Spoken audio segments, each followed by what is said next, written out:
അപ്പോൾ welcome to Paras daily dose. എല്ലാവരും സുഖമായിരിക്കുന്നു വിശ്വസിക്കുന്നു കേട്ടോ. അപ്പൊ ഞാൻ ഇന്ന് വന്നിരിക്കുന്നത് ഒരു ഫാർമസി റിലേറ്റഡ് ആയിട്ടുള്ള ടോപ്പിക് ഡിസ്കസ് ചെയ്യാൻ വേണ്ടിയാണ്.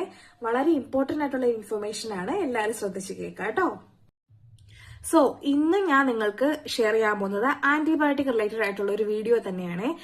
ഇത്രയും നാളായിട്ട് ഞാൻ ഫാർമസിയുടെ മെയിൻ ടോപ്പിക് എന്ന് പറഞ്ഞാൽ ആന്റിബയോട്ടിക് ആണ്. അപ്പൊ ഇന്ന് ഞാൻ ആന്റിബയോട്ടിക്കും പ്രോബയോട്ടിക്കും എങ്ങനെ കഴിക്കണം എന്നുള്ളതിനെ പറ്റിയാണ് ഡിസ്കസ് ചെയ്യാൻ പോകുന്നത്. അപ്പൊ ശ്രദ്ധിച്ച് കേൾക്കുക കേട്ടോ. ഇപ്പോ നമ്മൾക്കൊരു ദഹന സംബന്ധമായിട്ട് ഒരു അസുഖം വരികയാണെങ്കിലോ അല്ലെങ്കിൽ ഒരു ഫുഡ് ഇൻഫെക്ഷൻ വരികയാണെങ്കിലോ നമ്മൾ ഡോക്ടറെ കൺസൾട്ട് ചെയ്ത് കഴിയുമ്പോൾ ഡോക്ടർ നമ്മൾക്ക് ആന്റിബയോട്ടിക്കിന്റെ കൂടെ തന്നെ പ്രോബയോട്ടിക്കുകളും പ്രിസ്ക്രൈബ് ചെയ്യാറുണ്ട്. അപ്പൊ എല്ലാവരും ചോദിക്കും, എന്താണ് ഈ പ്രോബയോട്ടിക് എന്നത് അല്ലേ? അപ്പോ എന്താണ് പ്രോബയോട്ടിക്, വാട്ട് ഈസ് പ്രോബയോട്ടിക് എന്നുള്ളതാണ് ഞാൻ പറയാൻ പോകുന്നത്. പ്രോബയോട്ടിക് എന്ന് പറഞ്ഞു കഴിഞ്ഞാല് നമ്മുടെ ശരീരത്തിലെ ദഹനത്തിനും അതുപോലെ നമ്മുടെ ഗട്ട് ഹെൽത്തിനും ഒക്കെ വളരെയധികം ഹെൽപ്പ് ചെയ്യുന്ന ബാക്ടീരിയാസിനെയാണ് ബാക്ടീരിയാസും അതുപോലെ തന്നെ ഈസ്റ്റും അതിനൊക്കെയാണ് നമ്മൾ പ്രോബയോട്ടിക്സ് എന്ന് പറയുന്നത്. അത് നമ്മൾ എക്സ്റ്റേണൽ മീഡിയത്തിൽ കൾച്ചർ ചെയ്തിട്ടാണ് ഇതെല്ലാം ഉണ്ടാക്കിയിട്ട് നമ്മുടെ ശരീരത്തിലേക്ക് കൊടുക്കുന്നത്. അപ്പൊ ഇങ്ങനെയുള്ള ബാക്ടീരിയകളെയാണ് നമ്മൾ പ്രോബയോട്ടിക്സ് എന്ന് പറയുന്നത്. ഇതൊരു ലൈവ് ഓർഗാനിസംസ് ആയിരിക്കും അതെപ്പോഴും. അതാണ് ചില ബോട്ടിൽ, ഈ ആംബ്യൂൾസ് പോലെ ഇരിക്കുന്ന ചില ബോട്ടിൽസിലൊക്കെ ആയിരിക്കും ഈ പ്രോബയോട്ടിക് ഉണ്ടാവുക. അപ്പൊ അത് ഡോക്ടർ പറയും, നിങ്ങൾക്ക് ഇപ്പൊ ലൂസ് മോഷനോ അല്ലെങ്കിൽ അതുപോലെ ദഹന സംബന്ധമായിട്ട് എന്തെങ്കിലും പ്രശ്നം ഉണ്ടെങ്കിൽ നിങ്ങൾ ആന്റിബയോട്ടിക് എടുക്കുന്നതിന്റെ കൂടെ തന്നെ ഇതും എടുക്കുക. ആന്റിബയോട്ടിക് തീർന്നു കഴിഞ്ഞാലും ഒരാഴ്ചത്തേക്കെങ്കിലും ഈ ഒരു പ്രോബയോട്ടിക് കണ്ടിന്യൂ ചെയ്യുക എന്നൊക്കെ പറഞ്ഞായിരിക്കും ഡോക്ടർ നിങ്ങൾക്ക് പ്രിസ്ക്രൈബ് ചെയ്യുന്നത്. അതിനെയാണ് പ്രോബയോട്ടിക്, അതായത് ലൈവ് ഓർഗാനിസം ആയിരിക്കും അത് കേട്ടോ.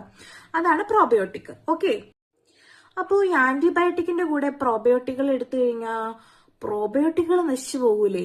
കാരണം ആന്റിബയോട്ടിക്കുകളുടെ ധർമ്മം എന്ന് പറയുന്നത് ബാക്ടീരിയകളെ നശിപ്പിക്കുക എന്നതാണ്. അപ്പൊ പ്രോബയോട്ടിക്കും ഒരു ബാക്ടീരിയ അല്ലേ, അപ്പൊ അത് നശിച്ചു പോകൂലേ എന്നായിരിക്കും നിങ്ങളുടെ ഡൗട്ട് അല്ലേ?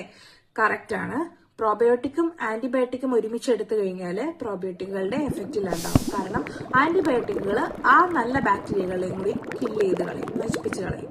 അപ്പോൾ അതെങ്ങനെ എടുക്കണം എന്നുള്ളതാണ് ഇനി ഞാൻ സംസാരിക്കാൻ പോകുന്നത് കേട്ടോ. കാരണം ആന്റിബയോട്ടിക്കിന് അറിയില്ല നല്ല ബാക്ടീരിയ ഏതാണ് ചീത്ത ബാക്ടീരിയ ഏതാണ്. അതിന്റെ ധർമ്മമാണ് ബാക്ടീരിയയെ നശിപ്പിക്കുക എന്നുള്ളത്. അപ്പോ ഈ ആന്റിബയോട്ടിക്കിനൊപ്പം പ്രോബയോട്ടിക് പ്രിസ്ക്രൈബ് ചെയ്തിട്ടുണ്ടെങ്കിൽ നിങ്ങൾ ചെയ്യേണ്ട കാര്യം, ആന്റിബയോട്ടിക്കും പ്രോബയോട്ടിക്കും എടുക്കുന്നതിന്റെ ആ ഒരു ടൈം ഡ്യൂറേഷൻ ഒരു 2 hours ഗ്യാപ്പ് എപ്പോഴും എടുത്തിട്ട് വേണം ആന്റിബയോട്ടിക്കും പ്രോബയോട്ടിക്കും കഴിക്കാനായിട്ട്. അതായത് ആന്റിബയോട്ടിക് എടുത്തതിന് ശേഷം, അതായത് 2 മണിക്കൂറിന് ശേഷം പ്രോബയോട്ടിക് കഴിക്കുകയോ അല്ലെങ്കിൽ 2 മണിക്കൂർ മുന്നേ ആന്റിബയോട്ടിക് എടുക്കുന്നതിന് 2 മണിക്കൂർ മുന്നേ പ്രോബയോട്ടിക് എടുക്കുകയോ ആണ് ചെയ്യേണ്ടത്. എന്നാലേ ഈ പ്രോബയോട്ടിക് കഴിക്കുന്നത് കൊണ്ട് നിങ്ങൾക്ക് ഗുണം ഉണ്ടാവുകയുള്ളൂ. അപ്പോൾ അല്ലെങ്കിൽ ആന്റിബയോട്ടിക്കിന്റെ ഒപ്പം നിങ്ങൾ പ്രോബയോട്ടിക് എടുത്തു കഴിഞ്ഞാല് നിങ്ങളുടെ ആ പ്രോബയോട്ടിക്കിന്റെ ബാക്ടീരിയാസിനെ ഈ ആന്റിബയോട്ടിക് നശിപ്പിച്ചു കളയും. അപ്പോൾ നിങ്ങൾക്ക് പ്രോബയോട്ടിക് കൊണ്ട് ഒരു യൂസും ഇല്ലാതെയാവും. ഓക്കെ, ഇനി എന്തുകൊണ്ടാണ് ഈ 2 hour ഗ്യാപ്പ് ഇട്ടേക്കണെന്ന് വെച്ചാൽ, ഒരു ആന്റിബയോട്ടിക് നമ്മൾ കഴിച്ചു കഴിഞ്ഞാൽ നമ്മുടെ ഗട്ടിലേക്ക് അത് ചെന്ന് മിനിമം ഒരു 2 hours എടുക്കും അതിന്റെ കംപ്ലീറ്റ് ആയിട്ട് ഈ ആന്റിബയോട്ടിക് എന്ന് പറഞ്ഞ ആ ഒരു മരുന്ന് നമ്മുടെ ബ്ലഡ് സ്ട്രീമിലേക്ക് കയറാനായിട്ട്, നമ്മുടെ ബ്ലഡിലേക്ക് ലയിക്കാനായിട്ട് ഒരു 2 hours എങ്കിലും എടുക്കണം. എന്നാലേ അത് കംപ്ലീറ്റ് ആയിട്ട് നമ്മുടെ കുടലിൽ നിന്ന് അത് ബ്ലഡ് സ്ട്രീമിലേക്ക് അബ്സോർപ്ഷൻ നടക്കത്തുള്ളൂ. 2 hours എങ്കിലും വേണം. ഈ ടൈമിനെയാണ് 2 hour എന്ന് പറഞ്ഞ് നമ്മൾ ഗ്യാപ്പ് ഇട്ടേക്കുന്നത് ഈ പ്രോബയോട്ടിക് കഴിക്കാനായിട്ട്. അപ്പോൾ ഈ പ്രോബയോട്ടിക്കിന് ഗട്ടിൽ ചെന്നിട്ട് അതിന്റെ കോളനീസിന് ഉൽപ്പാദിപ്പിക്കാനുള്ള സമയം അവിടെ കിട്ടും. അത് മാത്രമല്ല, ആന്റിബയോട്ടിക് വന്ന് അതിന്റെ ആ ഇതിനെ നശിപ്പിച്ച് കളയാനായിട്ടുള്ള ആ ഒരു ചാൻസസും അവിടെ കുറഞ്ഞു വരും. അതുകൊണ്ടാണ് 2 hour ഗ്യാപ്പ് ഇട്ട് നിങ്ങളെപ്പോഴും പ്രോബയോട്ടിക് കഴിക്കണം എന്ന് പറയുന്നത്. എപ്പോഴും അതൊരു ശ്രദ്ധയോടെ കഴിക്കുക. ചില ആളുകൾ ഇപ്പോഴും അത് ഫോളോ ചെയ്യുന്നുണ്ട്, ആന്റിബയോട്ടിക്കും പ്രോബയോട്ടിക്കും ഒരുമിച്ച് കഴിക്കുന്നുണ്ട്. അതുകൊണ്ട് ഒരു എഫക്റ്റും ഇല്ല, നിങ്ങൾ വെറുതെ കഴിക്കുന്നതാണ്. അപ്പൊ ഇതിൽ നിന്ന് നിങ്ങൾക്ക് എന്താ മനസ്സിലായത്? ആന്റിബയോട്ടിക്കും പ്രോബയോട്ടിക്കും പ്രിസ്ക്രൈബ് ചെയ്യുകയാണെങ്കിൽ ഡോക്ടർ നിങ്ങളോട് പറയുകയാണ് ആന്റിബയോട്ടിക് എടുക്കണം പ്രോബയോട്ടിക് എടുക്കണം എന്ന് പറയുകയാണെങ്കിൽ ആന്റിബയോട്ടിക്കിന് 2 മണിക്കൂർ മുന്നേയോ അല്ലെങ്കിൽ ആന്റിബയോട്ടിക് കഴിച്ചതിന് ശേഷം 2 മണിക്കൂറിന് ശേഷമോ മാത്രമേ പ്രോബയോട്ടിക്കുകൾ നിങ്ങൾ കഴിക്കാൻ പാടുള്ളൂ. അല്ലാതെ നിങ്ങൾ ഒരിക്കലും ആന്റിബയോട്ടിക്കും പ്രോബയോട്ടിക്കും ഒരുമിച്ച് എടുക്കാൻ പാടില്ല. എന്നാലേ ആ കോഴ്സ് കറക്റ്റ് ആയിട്ട് ആ മരുന്നിന്റെ എഫക്റ്റ് അവിടെ വരത്തുള്ളൂ. നിങ്ങളുടെ ദഹന വ്യവസ്ഥ കറക്റ്റ് ആയിട്ട് അത് പോകത്തേ ഉള്ളൂ. അല്ലെങ്കിൽ നിങ്ങൾ ആ മരുന്ന് കഴിക്കുന്നത് കൊണ്ട് ഒരു പ്രയോജനവും ഇല്ലാണ്ടായി പോകും. അപ്പോൾ ഈ ഒരു ചെറിയ ഇൻഫോർമേഷൻ നിങ്ങൾക്ക് എല്ലാവർക്കും മനസ്സിലായെന്ന് ഞാൻ വിശ്വസിക്കുന്നു.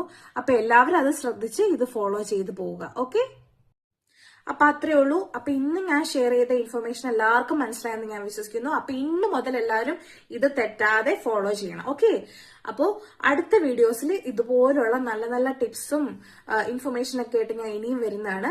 സബ്സ്ക്രൈബ് ചെയ്യാത്തവര് പാറൂസ് ഡെയിലി ഡോസ് സബ്സ്ക്രൈബ് ചെയ്യുക. നിങ്ങൾ സബ്സ്ക്രൈബ് ചെയ്താലേ എനിക്ക് ഇതുപോലുള്ള ഇൻഫർമേഷൻസ് ഷെയർ ചെയ്യാനുള്ള ഒരു സ്ട്രെങ്ത് ഒക്കെ വരത്തുള്ളൂ കേട്ടോ. അപ്പൊ എല്ലാവരും സബ്സ്ക്രൈബ് ചെയ്യുക, അതുപോലെ ലൈക്ക് ചെയ്യണം, പിന്നെ കമന്റ് ചെയ്യണം. എന്തെങ്കിലും നിങ്ങൾക്ക് ഫാർമസി റിലേറ്റഡ് ആയിട്ടുള്ള ഇൻഫർമേഷൻസ് എന്തെങ്കിലും ഉണ്ടെങ്കിൽ, ഡൗട്ട് ഉണ്ടെങ്കിൽ അത് എന്നോട് കമന്റിലൂടെ ചോദിക്കാം, ഞാൻ അതിനുള്ള റിപ്ലൈ തരുന്നതായിരിക്കും. അപ്പൊ അത്രയൊക്കെ ഉള്ളൂ. അപ്പൊ ഇനി നമുക്ക് നെക്സ്റ്റ് വീഡിയോയിൽ കാണാം. Bye bye.